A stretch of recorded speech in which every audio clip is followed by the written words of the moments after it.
కేంద్రంలో ఎంఆర్పిఎస్ మరియు అనుబంధ విభాగాల ముఖ్య కార్యకర్తల సమావేశాన్ని నిర్వహించడం జరిగింది.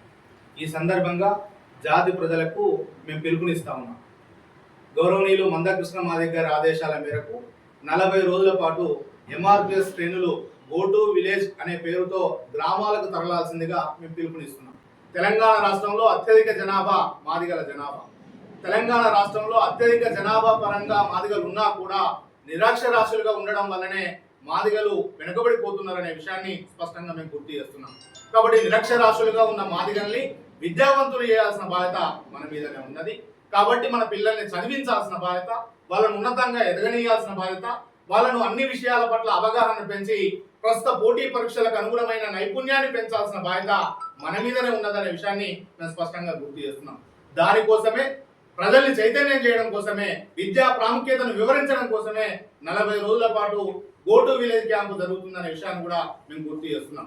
ఈ తెలంగాణ రాష్ట్రంలో ముఖ్యమంత్రి రేవంత్ రెడ్డి గారు విడుదల చేసిన కులగణనకు సంబంధించిన రిపోర్ట్లో కూడా ప్రత్యక్షంగా విద్యాపరంగా మాదిగలే వెనుకబడి ఉన్నారనే విషయాన్ని స్పష్టంగా రిపోర్ట్ వచ్చింది.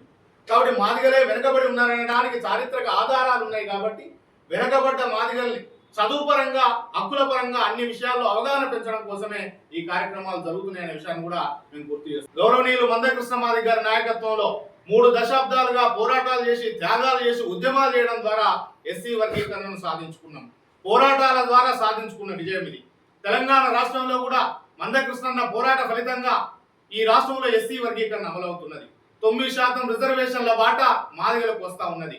మరి మాదిగ పిల్లలు చదువుకోకపోతే, సరైన విద్యార్హత లేకపోతే ప్రకటించే ఉద్యోగాల్లో సాధించుకున్న వర్గీకరణ ఫలాలు కూడా మనం పొందలేని జాతిగా మాదిగలు మిగిలిపోతారనే విషయాన్ని కూడా మేము గుర్తు చేస్తున్నాం.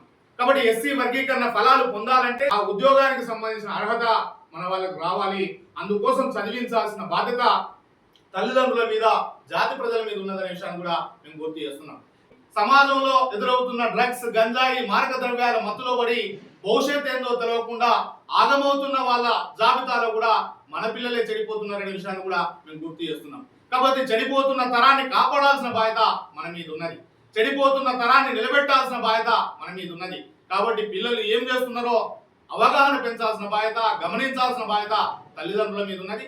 అందుకోసమే గో టు విలేజ్ క్యాంపెయిన్ పేరుతో ఎంఆర్పిఎస్ కార్యకర్తలు చదువు ఆవశ్యకతను వివరిస్తూనే జరుగుతున్న వాస్తవ పరిణామాలను వివరించే ప్రయత్నం చేస్తున్నామనే విషయాన్ని కూడా మేము గుర్తు చేస్తున్నాం. దానికోసం ఇకనైనా మాదిగ విద్యార్థులు, మాదిగ యువకులు, తల్లిదండ్రులు, జాతి ప్రజలందరూ ఒక చోట సమావేశమై విద్యా ఆవశ్యకతను గురించి తెలుసుకొని, నైపుణ్యాన్ని పెంచుకొని అన్ని విధాలుగా మాదిగలు అభివృద్ధి చెందాల్సిన బాధ్యత ఉన్నదనే విషయాన్ని కూడా మేము గుర్తు చేస్తున్నాం. దానికోసం ఈ రోజు నుంచి 40 రోజుల పాటు గో టు విలేజ్ క్యాంప్ ప్రతి గ్రామంలో జరుగుతుందనే విషయాన్ని కూడా మేము గుర్తు చేస్తున్నాం. అదేవిధంగా ఎంఆర్పిఎస్ శ్రేణులకు మేము పిలుపునిస్తున్నాం.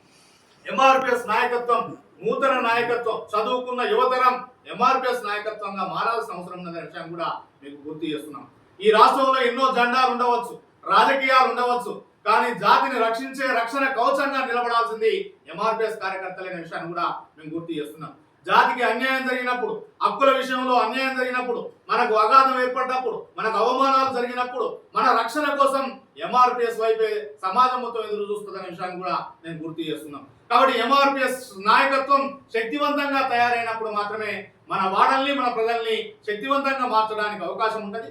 అందుకోసం చదువుకున్న యువతరాన్ని, ఇప్పుడే చైతన్యమైన యువతరాన్ని ఎంఆర్పిఎస్ అనుబంధ విభాగాల పేరుతో యువకుల్ని, విద్యార్థులను 35 ఏళ్ల లోపున్న ప్రతి వ్యక్తిని ఎంఆర్పిఎస్ లో నూతన కమిటీల నిర్మాణం పేరుతో గ్రామ కమిటీలను ఏర్పాటు చేసుకోవాల్సిన బాధ్యత ఉందనే విషయాన్ని కూడా మేము గుర్తు చేస్తున్నాం. దానికోసం ఎంఆర్పిఎస్ నూతన గ్రామ కమిటీల ప్రక్రియ జరుగుతుందనే విషయాన్ని కూడా మేము గుర్తు చేస్తున్నాం. అదేవిధంగా జూలై 7వ తారీఖు ఎంఆర్పిఎస్ ఆవిర్భావ దినోత్సవం జరగబోతుంది. ఎంఆర్పిఎస్ పుట్టి 32 సంవత్సరాలు గడుస్తున్న సందర్భంగా ఎంఆర్పిఎస్ 32వ వార్షికోత్సవ దినోత్సవాన్ని ప్రతి వాడలో జరపాల్సిన బాధ్యత మన మీద ఉన్నది. ఎందుకంటే మనకు ఆత్మగౌరవం తీసుకొచ్చింది ఎంఆర్పిఎస్ జెండానే. కాబట్టి మన ఆత్మగౌరవ పతాకాన్ని ప్రతి గ్రామంలో ఎగరవేయాల్సిన బాధ్యత ఉన్నదనే విషయాన్ని కూడా మేము గుర్తు చేస్తున్నాం. దానికోసం ఎంఆర్పిఎస్ 32వ వార్షికోత్సవ దినోత్సవాన్ని ప్రతి గ్రామంలో జరిగే విధంగా, ప్రతి వాడలో ఎంఆర్పిఎస్ జెండా ఎగిరే విధంగా, మన ఆత్మగౌరవాన్ని చాటే విధంగా జాతి ప్రజలందరూ ఒక దగ్గరికి వచ్చి ఘనంగా మన ఆవిర్భావ దినోత్సవాన్ని నిర్వహించాల్సిందిగా మేము పిలుపునిస్తున్నాం. దానితో పాటు యావత్ సమాజాన్ని కూడా మనం చైతన్యం చేయాల్సిన బాధ్యత ఉన్నది. దానికోసం జరిగే ఈ సంగ్రామంలో మందకృష్ణ మాదిగ గారు తీసుకున్న ప్రతి కార్యాచరణను విజయవంతం చేయాల్సిందిగా మేము పిలుపునిస్తున్నాం. అందులో మొదటి కర్తవ్యం చదువుకోవడమే, చదువు చెప్పడమే, మన తరాన్ని మార్చడమే. కాబట్టి విద్యా ఆవశ్యకతను వివరిస్తూ ఈ కార్యక్రమాలు జరగడంతో పాటుగా నూతన కమిటీల నిర్మాణ ప్రక్రియ జరుగుతుంది. దానితో పాటు జెండా దిమ్మలు లేని గ్రామాలు ఏవైతే ఉన్నాయో ఆ జెండా దిమ్మలు లేని ప్రతి గ్రామంలో ఎంఆర్పిఎస్ నూతన జెండాను ఆ గద్దె నిర్మాణాలు చేపట్టి ఎంఆర్పిఎస్ జెండా ఆవిష్కరణలు చేయాల్సిందిగా జాతి ప్రజలకు మేము పిలుపునిస్తూ జాతిని సంస్కరించే ఈ కార్యక్రమంలో ప్రతి ఒక్కరూ పాల్గొనాల్సిందిగా జాతి ప్రజలు, పెద్దలు, యువకులు, అన్ని పక్షాలకు సంబంధించిన నాయకత్వం అంతా ఈ మహోత్తరమైన కార్యక్రమానికి జాతిని చైతన్యం చేస్తూ చదువు పరంగా అవగాహనను పెంచి మనల్ని ఉన్నతంగా తీర్చిదిద్దే ఈ మహోత్తరమైన కార్యక్రమానికి మీ భాగస్వామ్యం, సంపూర్ణమైన సపోర్ట్ ఉండాల్సిందిగా మేము అందరికీ పిలుపునిస్తూ ఈ కార్యక్రమంలో మందకృష్ణ అందించిన ఉద్యమ కార్యాచరణలో ప్రతి ఒక్కరూ పాల్గొని విజయవంతం చేయాల్సిందిగా మేము పిలుపునిస్తున్నాం. రాగల్ల ఉపేందర్ మాదిగా, ఎంఆర్పిఎస్ రాష్ట్ర ప్రధాన